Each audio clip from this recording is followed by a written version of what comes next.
بسم اللہ الرحمن الرحیم۔ اللہم صلی علی محمد وآل محمد۔ مکتوب نمبر 45، پارٹ 4۔ دانوں سے کنکر نکل جائیں، اے دنیا میرا پیچھا چھوڑ دے، تیری باغ دوڑ تیرے کاندھے پر ہے، میں تیرے پنجوں سے نکل چکا ہوں، تیرے پھندوں سے باہر ہو چکا ہوں، اور تیرے پھسلنے کی جگہوں میں بڑھنے سے قدم روک رکھے ہیں۔ کہاں ہیں وہ لوگ جنہیں تو نے کھیل تفریح کی باتوں سے چکمے دیے؟ کدھر ہیں وہ جماعتیں جنہیں تو نے اپنی آرائشوں سے ورغلائے رکھا اور قبروں میں جکڑے ہوئے اور خاک لحد میں دب کے پڑے ہیں؟ اگر تو دکھائی دینے والا مجسمہ اور سامنے آنے والا ڈھانچہ ہوتی تو باخدا میں تجھ پر اللہ کی مقرر کی ہوئی حدیں جاری کرتا کہ تو نے بندوں کو امیدیں دلا دلا کر بہکایا، قوموں کی قوموں کو ہلاک کے گڑھوں میں لا پھینکا اور تاجداروں کو تباہیوں کے حوالے کر دیا اور سختیوں کے گھاٹ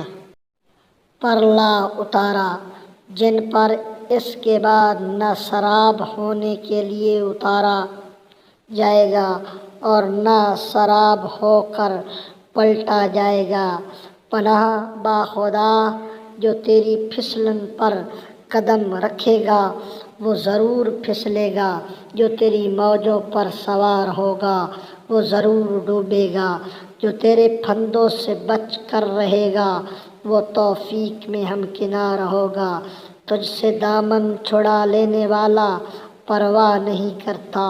اگرچہ دنیا کی وسعتیں اس کے لیے تنگ ہو جائیں، اس کے نزدیک تو دنیا ایک دن کے برابر ہے کہ جو ختم ہوا چاہتا ہے سے دور ہو۔ میں تیرے قابو میں نہیں آنے والا کہ تو مجھے ذلتوں میں جھونک دے، اور نہ میں تیرے سامنے اپنی باگ ڈھیلی چھوڑنے والا ہوں کہ تو مجھے ہانکا لے جائے۔ میں اللہ کی قسم کھاتا ہوں، ایسی قسم جس میں اللہ کی مشیت کے علاوہ کسی چیز کا استثناء نہیں کرتا، کہ